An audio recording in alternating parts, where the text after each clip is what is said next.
Did that actually happen last night? I wonder. Was it a dream? Did I dream it?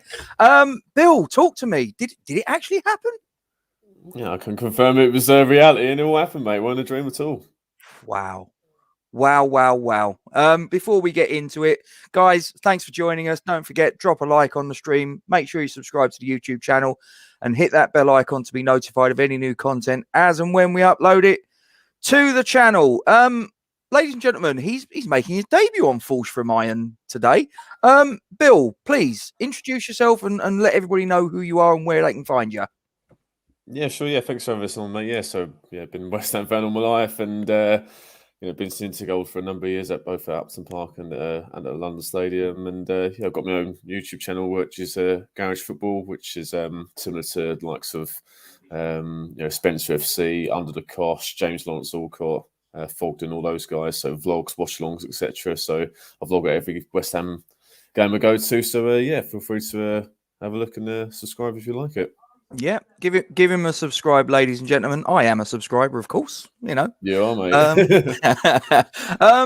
Bill, I got a confession to make. I actually missed. I told you because I popped on your stream very briefly last night between me sort of flitting around and doing various duties as I do. I missed the goal. I missed the goal. My wife was watching Coronation Street, and I had to basically sort of go, okay, you've got the remote control. Well, I'll only miss the first 15 minutes of the match. I probably won't miss much. You can imagine my shock when I turned over and saw we won. I was like, have they got that the right way round? Crazy. But that opening 15 minutes, sort of like, what unfolded? Because as I say, I completely missed it, to be honest.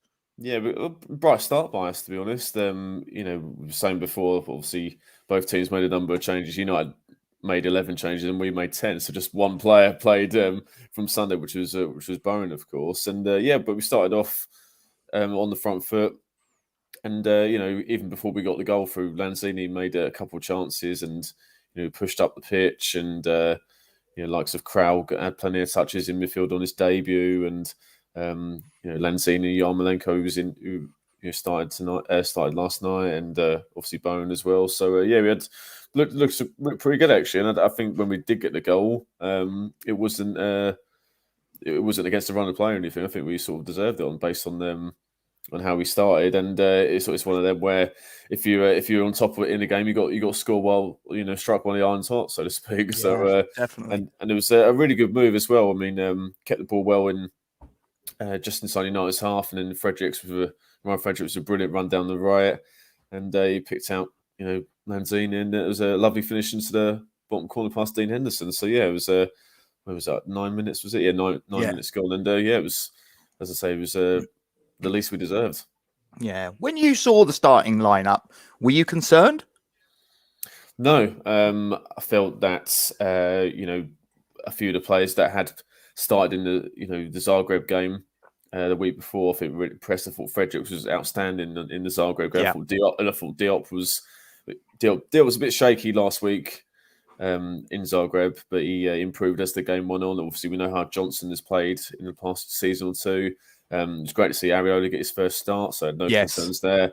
Obviously, Noble will know what he can do. Crowl I was pushing for him to start, and I'm glad he did. And Lanzini's starting to. I don't think Lanzini will ever pick up the form he did before his injury, but he's starting to contribute in the last season or so. So I was happy with that. And then obviously Masuaku, we know what he can do. Maybe not a left back so much, but as a wing back or winger, we know he's got his trickery and his dribbling ability. So it's great to see him get a start. And the only concern I had was actually Bowen starting, because obviously he started every game this season. So I just thought, is he going to knock himself out? And Yamalenko was, I think these are the type of games he's got used to over the past season or so with West Ham, sort of the cup games, early rounds of the cup, etc. So it was, for me, it was more. I was surprised at how strong our bench was. Yeah. I thought David Moyes would throw a few youngsters on the bench, but it was a competitive bench, and as proved when we made the substitutes last night. Yeah, absolutely. And just getting the Manchester United 11 up there. Again, and we discussed this briefly before we hit record. I saw a little thing on Twitter, and I don't know sort of like whether you'd seen it before I mentioned it or when anybody watching might have done, but there was something doing the rounds on Twitter that said that Manchester United's starting 11 last night was £338 million. And I didn't have the foggiest idea that nothing was mentioned that I saw about what our starting 11 costs. So I, being a nosy sod, went on to transfer market and did a little bit of digging, and I was quite shocked when even sort of like if you include the loan fees that we paid for players and all the rest of it, it still only totals up to 86.4 million. So, you know, whichever way you stack it up, Manchester United may have put out a reserve team, but their reserve team was worth virtually 4 times what our starting 11 was. They should have blown us away last night, especially home advantage. Oh, definitely. Look at the players on the show. I mean, Jadon Sancho's arrived for 70 million. He's obviously struggled, hence why why he played last night. We're still an unbelievable player. Martial's been around for a while. Lingard we know about. Van der Beek. I think judging by his performance, it's not a surprise he hasn't started a lot for United, but he had the points to prove, and the likes of obviously Bailly and Lindelof have been pushed out by Varane. Telles has got ability, but Luke Shaw has been outstanding last season. And obviously Dean Henderson wants to be the number 1. So, you know, and I think he'd be a Premier League number 1 for a lot of sides, but he obviously can't get past the hate. And Darlow was on loan, I think it was at Roma or somewhere last season. So he wants to prove himself. So, you know, very even just looking at that team now, it's a very strong for essentially a second team. But I think that shows obviously the achievement and in terms of how well we played last night and also the result. Yeah, and just picking up Mr. Walsh's comment just there that I just put up on screen, just to bring it back up. I completely agree with that. I don't know about yourself, Bill, but I thought that we actually looked. I'll go a stage further. I think we looked better in a funny sort of way when we was out of possession. Do you know what I mean? In terms of sort of like keeping our shape, organisation, and just basically denying them any sort of space or angles to really sort of like cause us any problems. Yeah, no, absolutely. I completely echo what Andy said there, and a lot of fans have said it, and I completely agree. And Man United had a number of shots. I think they had 27 shots in total, but only 6 on target. I think it just shows they were restricted to a number of pot shots from outside the box. The amount of shots that went over or wide harmlessly. So thanks very much. Goal kick, see you later, get up the pitch. So, we looked solid, looked in good shape. I think it helped as well that United actually didn't pass the ball that brilliantly. They didn't play with any penetration. The only time they looked really dangerous was when Mason Greenwood came on the second half. He was the one that was running out of defence, committing defenders. Obviously, he likes taking shots. He's very accurate generally. He was running down, their right. Obviously, he likes to cut in on his left foot, and then, he was targeting sort of Johnson down our left. He was the one. Even when Fernandes come on, he barely got a touch of it. And I think United actually looked worse when Lingard was subbed off. So it was only for me, it was only Greenwood who looked like the real threat when he come on. So apart from that, we snuffed out. It wasn't a surprise that Craig Dawson was given man of the match, but for me, it would have been Issa Diop with the amount of headers and interceptions, and every time they put a ball in the box, we cleared it, and we gave them nothing virtually. Do you know, I completely agree. I mean, I know that Craig Dawson got given it by Sky, and I'm not saying he had a bad game. I don't think there was a player that... I got to be honest, at the time I did sort of like look at Yamalenko and think, what did he offer, blah, blah, blah. But then I watched it back again and I thought, actually, for Yamalenko, what we've seen of him the last sort of year, 18 months, what he's offered, what he did last night was probably... for him, probably a very good performance. So, in fairness, but Diop, I thought, was absolutely immense last night. Yeah, it was amazing. I mean, like that for me was probably his best performance since minimal Pellegrini's first season, the 18-19 season. Do you remember when we beat United 3-1 at the London Stadium and Jose Mourinho was absolutely raving about Diop?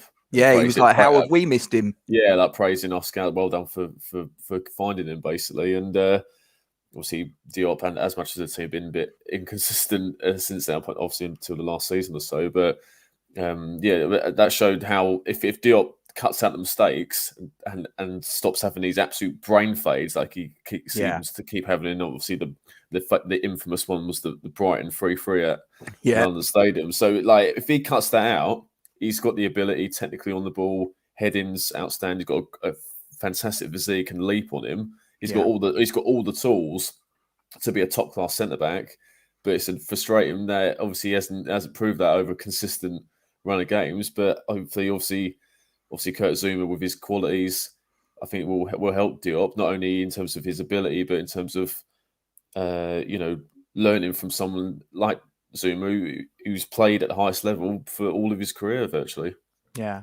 And obviously last night was the first team debut for two members of the squad, namely Alphonse Areola and Alex Crowl. What did you make of their respective debuts? Yeah, good for both of them. Yeah, and I think Areola, you played as we expected from what we saw last season alone at Fulham. He was probably their best player in their relegation, in their ultimate relegation. I think he had like a shaky moment where there was one time where he punched the ball out in the first half. Yeah. But I think I could understand why he did it retrospectively, because he was barking at his defenders saying, "Where was the shout? Why didn't you know?"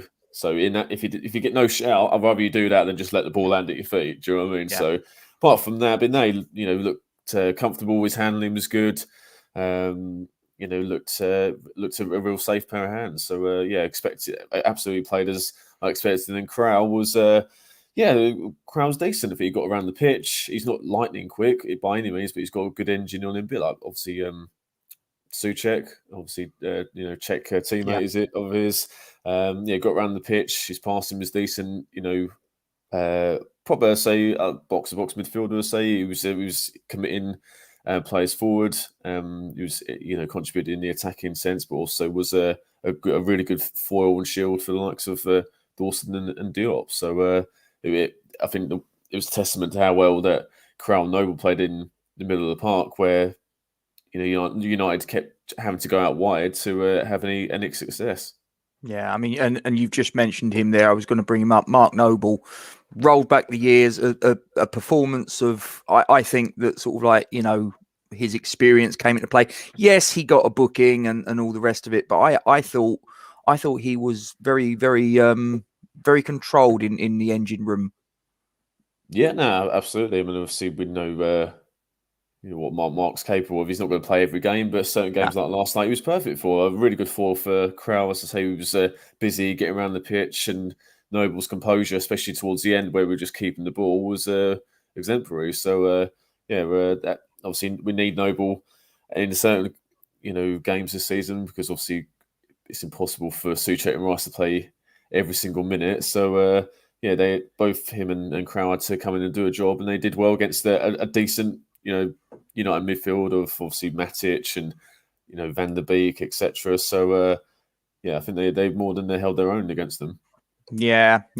Matic, do you think there was an incident that happened during the match? I've heard a lot of people saying they think he should have walked. What was your take on that? I'm amazed he weren't even. I don't think he was even booked for it. No.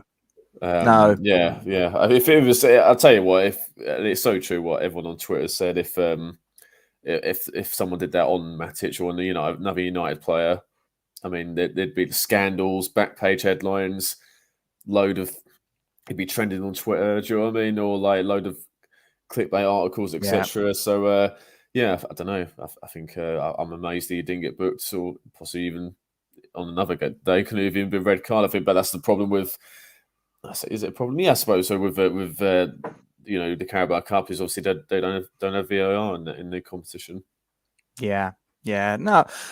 One thing that has always struck me about Old Trafford, I don't know about yourself, Bill. One thing I've always looked at and thought, that doesn't look right to me, is as the pitch finishes and you've got the drop off, sort of like as you come off of the pitch itself, behind the goals, and you've got a brick wall on the touchline where the dugouts are. I've always looked at that and thought to myself, do you know what? That's an accident waiting to happen. Well, of course, last night, poor old Ryan Fredericks, the guy that got the assist for the only goal of the match, was the unlucky not beneficiary, but the recipient of an injury as a result. I mean, how on earth in this day of date? I looked at it and I just go, in this day and age of sort of health and safety paperwork, risk assessments, Christ knows what. How on earth is there a Premier League ground that has that? It just beggars belief. Yeah, and no, you made a great point when you come on my stream and you mentioned that, and it is so true. And I'm sort of amazed that it hasn't happened more over the years. And this ain't a recent thing. When I first started watching Premier League football, late 90s, early 2000s, it was always the case.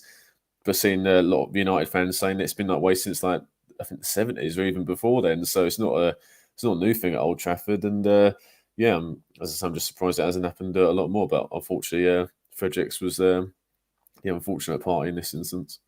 Yeah, Danny's just asking, didn't see the injury. Did it look serious? I haven't heard the prognosis on it, Bill. Somebody said to me that they reckoned it was a hamstring, and then someone else said it was an ankle injury. Have you heard anything about what the actual injury is from the club, or has there not been any confirmation? I haven't seen anything about any confirmation, but it's hard on the replay because they showed obviously the goal, but it didn't show an angle of Fredericks' injury. Because obviously, he's off the pitch, so that then they couldn't really see it, and he went off, come back on, and then went back down, and it looked like he was limping, but it wasn't like he was stretchered off or had to be carried off by a few people. So hopefully it's something minor, maybe out for a couple of weeks or so. Yeah. Is there anyone that you look at from last night's starting 11 and think that could legitimately be making a claim to be still in the starting 11 come the match at Elland Road? Oh, that's a shout. It's difficult. I think probably out of the ones that started, you could argue Diop, but I think Albon has been very good this season. I think you could argue Areola as well, but for me, I still persevere with Fabianski. So I'd say probably those two, but the others have made a real claim for themselves. So that's that's obviously a good thing when you play. Obviously, the early rounds of the cup, you want players to put in the shift and perform. And also, as Andy says, Bowen as well. I think we'll start against Leeds. Yeah, no, I don't know. I feel a bit sorry for Bowen because he's obviously yet to score a goal this season, but you cannot turn around and say that guy hasn't put a shift in. I mean, my goodness. No, without a doubt. Yeah, he's on batteries, isn't he? Yeah, well, yeah. No, definitely. I think, obviously playing an unfamiliar position, played up front of his own last night for the majority of last night. And I think the shift he put in, especially in the second half on Sunday against United, I thought it was outstanding. I thought so. The goals will come for him eventually. Yeah. Just looking at this from Walsh, he's just saying he'd love to see Areola start. I mean, I got to be honest with you.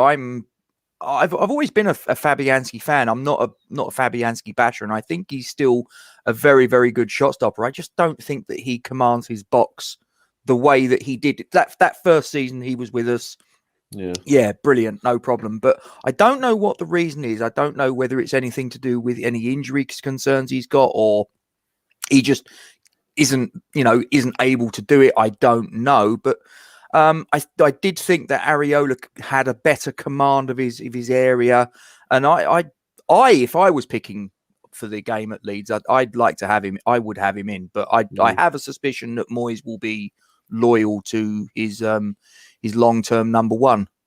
Yeah, no, agreed. I think, but it's a nice situation to be in, mate, where we've got two genuine number ones at the club. Yeah. So it's the first time that's happened properly since like David James and Shaka Hislop.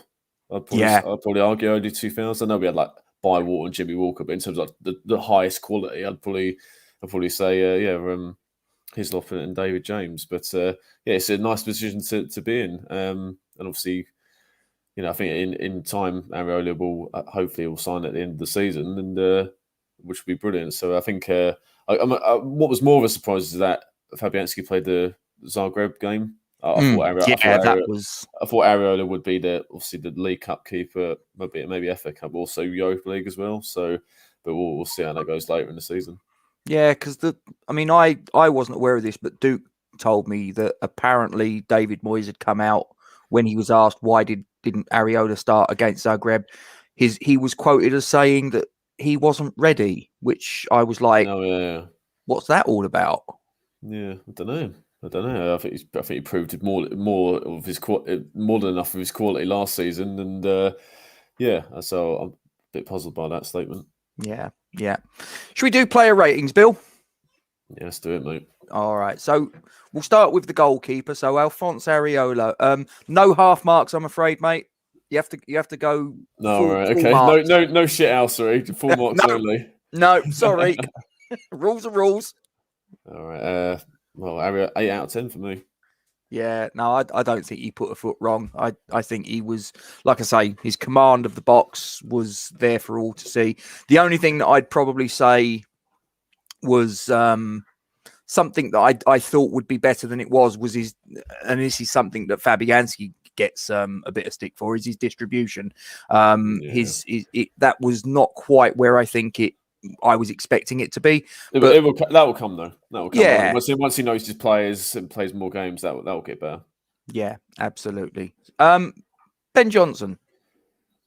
7. Decent. Another decent performance. You know what you get from Johnson, and I thought it was it probably marked down a little bit because I think he gave the ball away towards the end at times. Which forced the pressure on us. But I think it was fairly solid from Johnson. He's playing like season pro, even though he isn't. So another good game from Johnson. A 7 for me. Yeah, do you know, I like Ben Johnson, but I prefer to see him at right back. When I see him at left back, I'm just like, I'm not too sure about this. But don't get me wrong, he's never sort of like given anything but the best that he can give. But I just think it's a square peg in a round hole sort of thing. But Walshy says he gave a solid performance, and he's given him an 8. There you go, it's not bad. Issa Diop. 9, mate. 9 out of 10. No doubt about it. He was, for me, man of the match. He was our best player. So an easy 9 for the reason I said earlier. He was solid, made plenty of clearances, won pretty much everything in the air, threw his body on the line, didn't mess around too much with the ball, steady passing. So as I said, one of the best performances I've seen him play. So a 9 easily for me. So he's your man of the match. Okay. How about Craig Dawson, his partner? Yeah, I think it was close again for me. 8 out of 10. He was given man of the match by Sky. I can understand why, but I thought Diop was slightly better. But I thought Dawson's had a couple of shaky games this season. Southampton away, and the Newcastle, wasn't it? Yeah, and Palace at home as well. So I think it was a fault for at least one of the goals. So, good to see Dawson back to sort of the levels he played at for the majority of last season. So, Dawson at 8 for me. Yeah. I'm going to have to ask, because obviously he was on the pitch. He did start the game, but it might be a little bit unfair of me to sort of like ask you to mark him, but I'm going to do it anyway. Ryan Fredericks. Yeah, I mean, if he played the full 90, it might have been obviously a higher score, but a 7. Obviously, he got the assist, and I think even before then, he made a lot of rampaging runs down our right hand side. So Tellez was having nightmares, and he had the nightmare all game. So, 7 for Fredericks. Yeah, no, as I say, I think it's always difficult to mark someone that had to get substituted off early, but he absolutely had an impact. Obviously, as I say, he got the assist. So, it's just a shame, because I think that he had an absolutely brilliant game in Zagreb. Yeah, definitely. And I mean, for me, I don't know about you, but I thought that last season that we obviously had the opener again home to Newcastle. We went away to Arsenal. Yeah. And then we had the home game against Wolves, which he started and then got injured. And obviously we then latterly signed Vladimir Tufal. And I got to be honest, in that first 2.5 games of that season, I thought he was our best player. I think he was really unlucky to get the injury he did. And that the guy that's replaced him has come in, grabbed that position with both hands and just like not relinquished it. Fredericks, very underrated player in my opinion. I know sort of like a lot of people say, he's quite wasteful, so he can carry the ball from back to front, but his crossing and supply line is maybe not the best. But I think he's for a free transfer, I don't think you can really sort of complain too much, I suppose. Yeah, I think Fredericks is much improved from when he first signed. I thought he looked, I wouldn't say fish out of water, that's a bit harsh, but I think he looked like a championship player. He didn't have a lot about him. I think defensively he was very vulnerable, I'd say. but he's improved in that aspect, and obviously you know about his pace, but I think his decision making has been better. Quality at times can be improved, but his decision making is better. And what really impressed me was against Zagreb when Diop made a couple of mistakes. Fredericks made a couple really crucial, interceptions and slide challenges, which he wouldn't have been in position to make those challenges. Yeah, a couple of seasons before. I thought so. He's much improved. Fredericks. He's really good options to have in reserve. Yeah, absolutely. Moving forward to the two defensive mids, we'll go with Alex Crowl on debut. Yeah, they're a decent debut. So a 7 out of 10 for me. As I say, following up on what I said earlier, I think he did his job and got around the pitch, putting some crucial interceptions, as I say. But I think there'll be more to come for him throughout the season. So but a good debut, 7 out of 10 for me. Yeah, club captain, club legend, icon, whatever envelope you want to put him in, Mr. Mark Noble. What was your thoughts on where he gets in the markings?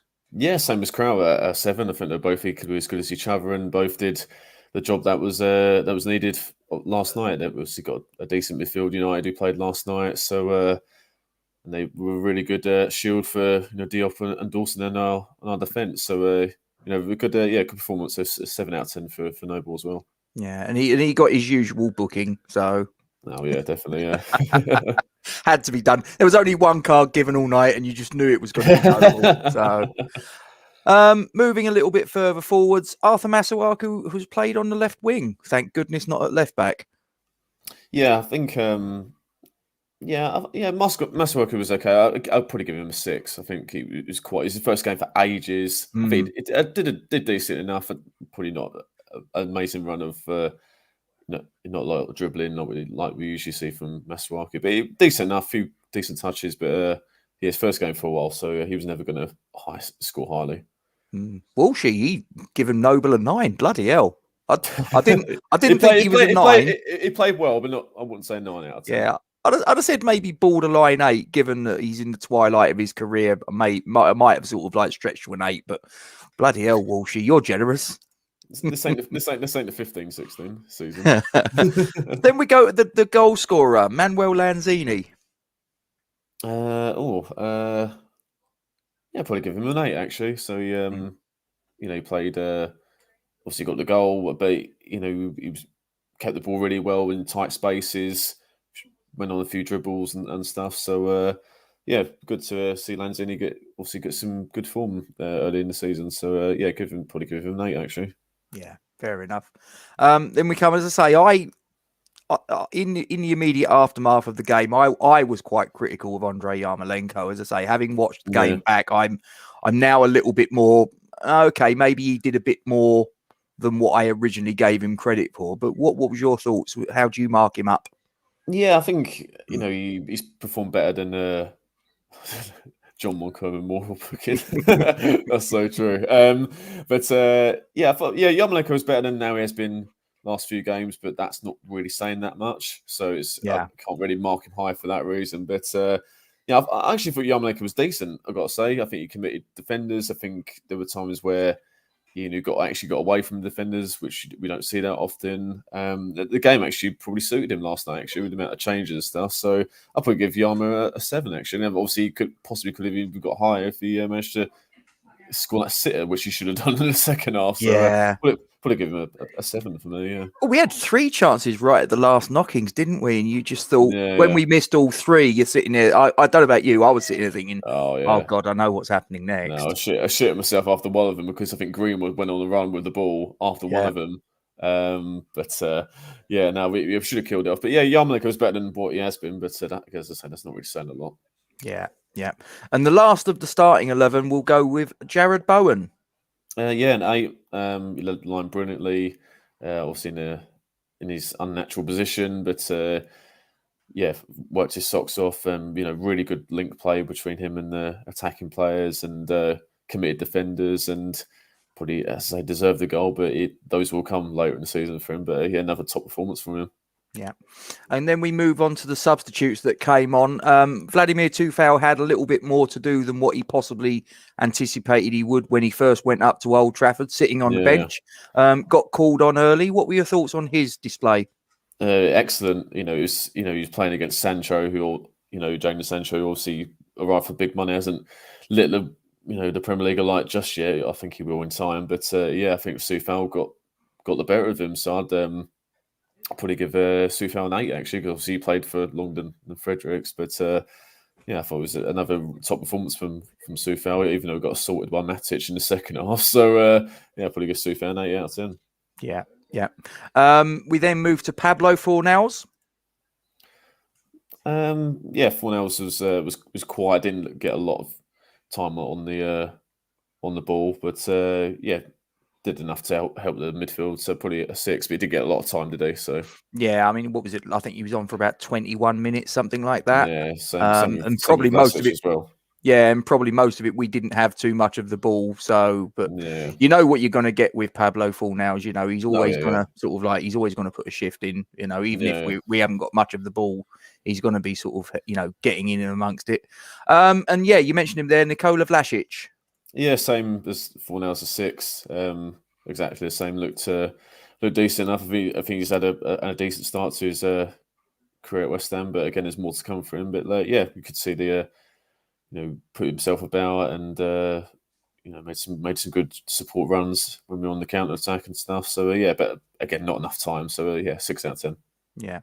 And then we come to the manager. Lastly, David Moyes. What would you mark him out of 10? Was it a tactical masterclass from the man? Well, I think he made. I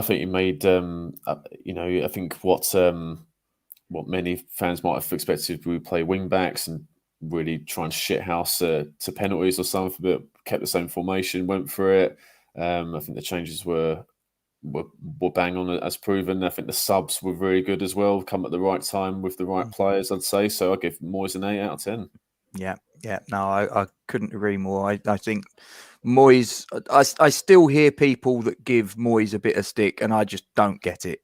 Really don't get it. It's like, what are you expecting? Not West Ham fans, surely. Yeah, afraid so. But I just there you go. Give the head a wobble, seriously. Yeah, no, I agree. It's like finished 6th in the season when sort of like most people at the beginning were tipping us to get relegated. How you doing, Titch? Hope you're well. Absolutely top manager in my book. But there you go. You can't please everyone. What can you do? So we celebrated the result, obviously. Go to Old Trafford, get our first victory since May 2007. Carlos Tevez, great escape. And we're sitting there sort of like with a draw. I don't know whether you were sort of sitting there keeping your fingers crossed for getting Stoke at London Stadium. I absolutely took that, but there was just a little part of me that thought, we're going to get one of the big boys, aren't we? And it didn't get much bigger than Manchester City, although we have got home advantage. What were your thoughts when that came out? Yeah, well, I mean, it's all about ecstasy and an agony straight away. So, with the ecstasy of home draw, fantastic, and then you just knew because it's Michael Richards and now Redknapp, wasn't it? So yes, Redknapp, cheers, mate, got us a home draw. Yeah. And Michael Richards, obviously doing the away teams, and then. Obviously, ex-Man City player, won the league, etc. You just knew, and City was doing it for, oh, this is too good to be true. And then it shows number, whatever it was, and then Man City thought, for goodness sake, just our luck. So, Man City are absolutely brilliant in this competition. I don't think they've lost a game since 2016 in this competition or something ridiculous. They've won the last 4 tournaments. I know that, and I think they've won 4 out of the last 6.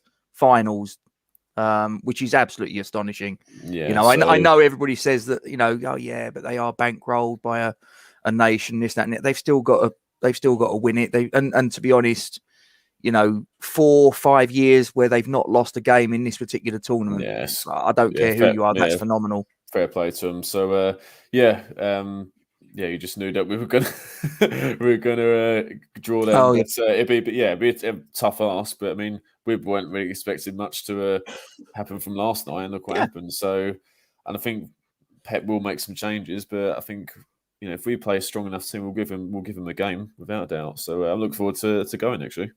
Yeah, I mean, I sort of look at it and go, well, we played them twice last season. We were, got a 1-1 draw at London Stadium, 2-1 defeat at their place, and everybody said we were really unlucky, and we were. And the way I look at it, I'm like, well, they've got to lose at some point. Oh, yeah. Why not? Why couldn't we do it? We've just gone to Old Trafford. We've just turned them over. No one expected us to do that. No one expects us to beat Man City, if we're being honest about it. So I'm like, well, do you know what? We've got nothing to lose then, have we? Yeah, no, exactly. And I think they'll be playing, probably playing a big European, Champions League game the week before. So I think Pep will make some change. I mean, the team he played against Wickham was a real mismatch of youngsters playing I think they're on debut or their first handful of games anyway, and then the superstars attacking. So I think they had De Bruyne and Foden start, but they had like 4 defenders. I don't think it was either, as I say, of their debuts, or they made a handful of appearances between them. So if it's something like that, then why not? But as I say, their City's second 11 could finish in the top 6. Do you know what I mean? So no matter who Pep plays, it'll be a tough ask. But I've got more confidence. Obviously, they were at home, obviously against them. So let's give them a game. Yeah. Yeah, as I say, I think the way we need to dress it up is that they're the ones with everything to lose, because everybody expects them to beat us. So we can't lose. If we get beat, everybody says that we should have. That was what was going to happen anyway. So it's no problem. Well, I like. Sorry, man, but I like to think. I said it on my live stream yesterday with Dennis and the boys, where I like to think the game in a month's time, whenever it is, will be a lot more competitive than when we last. I think it was the last time we played in this competition, when under Big Sam. Oh no! The infamous 2-legged 8-0 or whatever it was on aggregate. I think it was 9, wasn't it? 9, yeah, and the first leg we got absolutely hammered in the first leg, and then the tickets were probably given away for free at Upton Park, I think, or something, or I don't know how much it was, but it was. Yes, I like the thing being more competitive. I think that if memory serves, I think that was the match where Roger Johnson. Yeah, I think he played, but there was a chant that was started where we were singing to the Manchester City fans, "You're nothing special. We lose every week." Just like, and I've seen the sort of like the clip of it, and even the Manchester City fans were sort of like applauding our fans, and sort of like, fair enough. And that's a good point. That's a good point. What Luke said about better lose. At least there's a little bit. If they put out their full strength 11 and we put out a reserve, then you'd sort of go, okay, fine, whatever. I got a funny feeling that David Moyes might go with a slightly stronger team than he did last night, and I'm not going to say that that's any slight on the guys that took to the pitch yesterday. Obviously they got the job done, and I thought they were absolutely magnificent. I've just got a funny feeling that because I think Moyes will look at it and go, well, hang on, if we get past this lot, we're in the quarterfinals, and we would have, to get to that point, if we managed to take care of Manchester City, we'd have taken care of the team that finished first in the Premier League last season and the team that finished second in the Premier League last season in consecutive rounds. Now, at that point, why couldn't we go on and win it? Yeah, exactly. Well, this obviously we've played. We had a bye in the second round because obviously we're in Europe, so this is the advantage of playing one less game in this competition. So. Obviously less games to play to get to the final or the semi or whatever. So I think as long as Moyes has options on the bench, which obviously he did last night, and even the players that weren't even the squad, Antonio, Rice, Souček weren't even in the squad. So I like to think they'll surely be involved, even if it's on the bench against Man City. Yeah.